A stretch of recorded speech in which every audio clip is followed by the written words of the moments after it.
네, 할렐루야. 오늘은 7월 19일 주일입니다. 오늘은 이 혀의 위력, 이런 제목으로 같이 은혜를 나누도록 하겠습니다. 야고보서 3장 4절부터 5절에 이런 말씀이 나옵니다. 또 배를 보라. 그렇게 크고 광풍에 밀려가는 것들을 지극히 작은 키로서 사공의 뜻대로 운행하나니 이와 같이 혀도 작은 지체로되 큰 것을 자랑하도다. 보라, 얼마나 작은 불이 얼마나 많은 나무를 태우는가. 그렇게 말씀을 하고 있습니다. 인체 크기에 비해서 혀는 아주 작은 거지만 굉장한 영향력과 능력과 중요성을 가지고 있다, 그런 말씀이죠.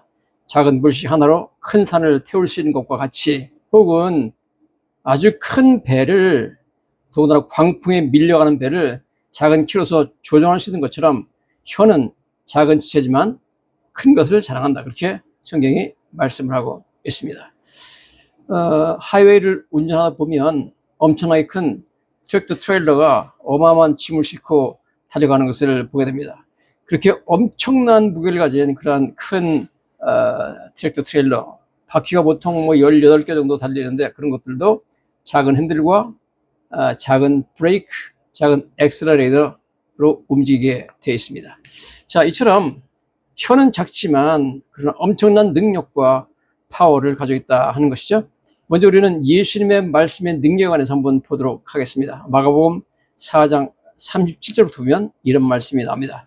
큰 광풍이 일어나며 물결이 배에 부딪혀 들어와 배에 가득하게 되었더라. 예수께서는 고물에서 베개를 메고 주무시더니 제자들이 깨어며 이르시되 선생님이여, 우리가 죽게 된 것을 돌아보지 아니하시나이까 하니, 예수께서 깨어 바람을 꾸짖으시며 바다더러 이르되 잠잠하라 고요하라 하시니 바람이 그치고 아주 잔잔해지더라, 이렇게 말씀을 하고 있습니다. 예수님과 제자들이 같은 배를 타고 갈릴리 바다를 건너가는데 광풍이 불어가지고 물길이 들어와가지고 배에 가득 차서 배가 침몰하게 생겼습니다. 그래서 주무시고 있는 예수님을 깨워서 선생님, 우리가 죽게 됐는데 잠만 주무십니까? 그러니까 예수님께서 일어나셔가지고 아주 간단하게 바다와 파도를 향하여서 이렇게 말씀하시죠. 잠잠하라 고요하라, 이렇게 말하니까 바람이 그치고 아주 잔잔해졌다.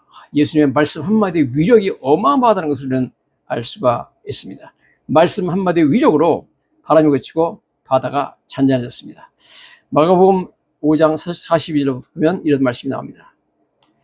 아직 예수께서 말씀하실 때 회당장의 집에서 사람들이 와서 회당장에게 이르되 당신의 딸이 죽었나이다. 어찌하여 선생을 더 괴롭게 하나이까. 자, 예수님께서 어디서 설교를 하고 계신데 회당장, 유대인의 회당장에 한 사람이 와서 예수님께 자기 딸이 죽어가니까 와서 좀 고쳐달라고 부탁했습니다. 그래서 예수님께서 그래, 같이 가자, 집에 가서 내가 고쳐주마, 그러고서 그 집을 가고 있는데 중간에 그 집에 사람들이 와가지고 회당장에게 말하죠.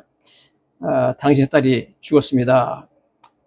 어째서 선생을 더 괴롭게 하나이까. 선생님 데려갈 필요 없습니다. 모시고 갈 필요 없습니다. 그러죠? 그 말을 예수님께서 들으시고, 성경에 보니까 예수께서 그 하는 말을 곁에서 들으시고 회당장에게 이르시되 두려워하지 말고 믿기만 하라 하시고, 예수님께서 두려워하지 말아라, 믿기만 해라, 그렇게 말씀하셨습니다. 그래서 베드로와 야고보와 요한의 형제를 데리고 그 집에 가서 보니까 사람들이 딸이 죽었다고 울고 있습니다. 성경에 보니까 회당장의 집에 함께 가서 떠드는 것과 사람들이 울며 심히 통곡함을 보시고 들어가서 그들에게 이르되 너희가 어찌하여 떠들며 우느냐, 이 아이가 죽은 것이 아니라 잔다, 그랬습니다. 그러니까 사람들이 비웃었다, 이렇게 나오죠. 그들이 비웃더라. 예수께서 그들을 다 보내신 후에 아이의 부모와 또 자기와 함께한 자들 데리고 아이 있는 곳에 들어가서, 이미 죽었죠? 죽은 손에 손을 붙잡고 이르시되 달리다 쿰, 그랬습니다. 딱 한마디, 달리다 쿰. 그 말은 번역하면 곧 내가 네게 말하노니 소녀야 일어나라 하십니다. 죽은 소녀가 일어났습니다. 소녀가 곧 일어나서 걸으니 나이가 12살이라 사람들이 곧 크게 놀라고는, 죽었던 소녀가 말씀 한마디로 살아났으니까 얼마나 놀라겠습니까? 예수님 말씀 한마디 위력으로 죽었던 소녀가 살아나가지고 일어나서 걸어다녔다는 말씀이 나옵니다. 예수님 말씀이 한마디 위력은 대단하죠. 그러면 우리가 예수님은 예수님이니까 그런 거고, 우리는 우리 말에 그런 능력이 있거든요. 절대 그렇지 않습니다. 예수님의 안에 있던 성령이 우리에게도 있기 때문에 우리 말도 엄청난 파워를 가지고 있다. 우리 말로 사람을 살릴 수도 있고 죽일 수도 있다 하는 것이죠. 성경은 그렇게 말하고 있습니다. 잠언 18장 21절에 죽고 사는 것이 혀의 힘에 달렸으니 혀를 쓰기 좋아하는 자는 그 열매를 먹으리라 이렇게 말씀을 하고 있습니다. 성경은 우리 혀로, 우리 말로 사람을 살릴 수도 있고 죽일 수도 있는 힘을 가지고 있다 그렇게 말씀을 하고 있습니다. 자, 즉 우리가 한 말은 사람을 치료하고 격려하고 세워줄 수도 있지만 동시에 파괴하고 상처 입히고 넘어뜨릴 수도 있다는 그런 말씀을 하고 있는 것을 보게 됩니다.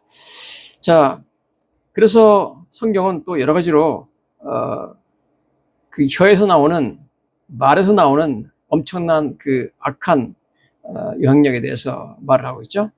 야고보서 3장 5절 8절에 이렇게 말하고 있습니다. 이와 같이 혀도 작은 지체로 돼 큰 것을 자랑하도다. 보라, 얼마나 작은 불이 얼마나 많은 나무를 태우는가. 그렇게 말하면서 혀는 곧 불이요 불의의 세계라. 혀는 우리 지체 중에서 온몸을 더럽히고 삶의 수레바퀴를 불사르 나니 그 사르는 것이 지옥불에서 나느니라. 그렇게 말씀하고 있습니다.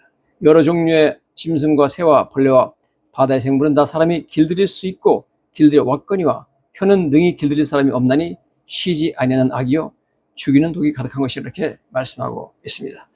1980년 11월에 유난히 건조했던 가을이 지나고 캘리포니아주에 바람이 몹시 불던 날 한 방화범이, 홈레스 방화범인데 캘리포니아주 샌 버나디노 바로 위쪽에 마른 덤불에다가 불을 질렀습니다.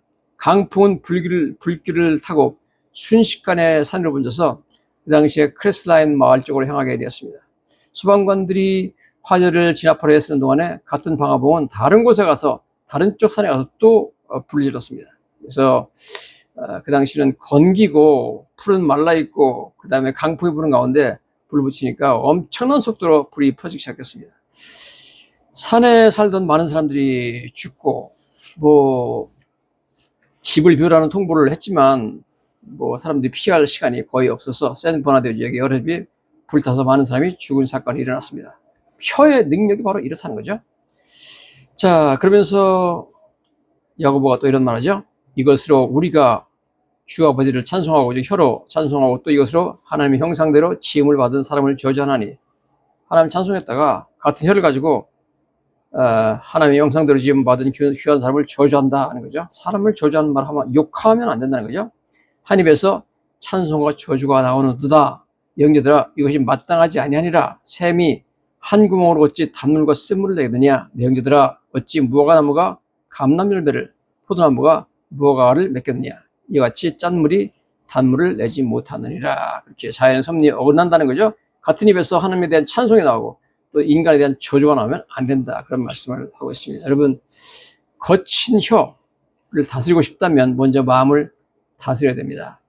매일 모든 생각을 그리스도께 순종하도록 사로잡는데 힘써야 됩니다. 매일 성령님의 인도하심 아래 행해야 될 줄로 믿습니다. 우리는 그러므로 에베소서 4장 29절을 암송하면서 우리 혀를 다스려야 될 줄로 믿습니다. 에베소서 4장 29절에 이렇게 말하고 있죠. 무릇 더러운 말은 너희 입 밖에도 내지 말고 오직 덕을 세우는데 소용되는 대로 선한 말을 하여 듣는 자들에게 은혜를 끼치게 하라. 더러운 말 하지 말고 욕설하지 말고 저주하지 말고 험담하지 말고 덕을 세운다. 덕을 세운다는 것은 영어로 edifying, 이렇게 사람을 세워주는 말을 하는 겁니다. 사람을 깎아내리는 말이 아니라 세워주는 말을 하고 선한 말을 하라. 좋은 말을 하고 듣는 자들이 은혜를 끼치게 하라. 은혜 받는 말을 하게 하라. 그런 말씀을 하고 있는 것을 우리가 보게 됩니다. 자, 그러면서 성경은 또 이렇게 말합니다. 누가복음 6장 45절에 선한 사람은 마음에 쌓은 선에서 선을 내고 악한 자는 그 쌓은 악에서 악을 내나니 이는 마음에 가득한 것을 입으로 말합니다. 왜 사람들이 험하게 말하느냐? 왜 악한 말하고 독한 말을 하느냐? 성경은 선한 사람은 마음에 쌓은 선에서 선을 낸다 그랬습니다. 여러분, 마음에 선을 쌓도록 노력해야 될 줄로 믿습니다. 어떻게 선을 쌓을까요? 우리는 기도하고 회개하며 내가 잘못 말한 것, 남에게 상처 준 말한 것 먼저 회개해야 됩니다. 그리고 하나님 말씀을 늘 읽고 성령의 지배를 받게 되면 우리 마음에 선이 쌓이게 되는 줄로 믿습니다. 그러면 우리 입에서 선한 말이 나오게 되어 있습니다. 악한 생각과 회개하지 않고 계속해서 여러분 살면 마음에 악이 가득 차기 때문에 선한 말이 나올 수가 없다 하는 겁니다. 잠언 20장 15절 세상에 금도 있고 진주도 많거니와 지혜로운 입술이 더욱 귀한 보배라 이렇게 말씀하고 있습니다. 여러분 금도 있고 진주도 많지만 진정한 보배는 지혜로운 입술이다 이렇게 말씀하고 있습니다.